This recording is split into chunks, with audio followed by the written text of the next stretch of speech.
सुनो मेरे फिक्रों में लिखे हुए किसे बैड वाइब में से that's right last night was the best मगर this night better act right नहीं तो you be invisible listen up I turn the music up आज पानी ऐसी खप मारते हो लारे आयो नचने सारे गबरू जवान अगर म्यूजिक करो गुफरा दे बापा सुन दे नी आज एना दियां कप लड़ा जे तू साडे नाल बहना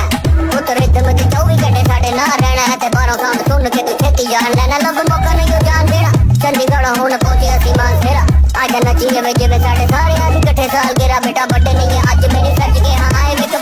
मेरे यार फेरली गिफ्ट मोहब्बत ने लाया तैयारियां ना लाया फेरली नियत ने सुधरे सारे यो ट्रूली सिंसियरली एंड लग टेंशन कदे मेरली शोरली केयरफ्री एक दूजे के सहारे आपा सारे ते मुबारक हो now we know what life is all about कोने ने सारे हुए हमें रोजाना आओ माय लव तू समझा मेरे किस्सा मारिया ना तेरे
बल्ले बल्ले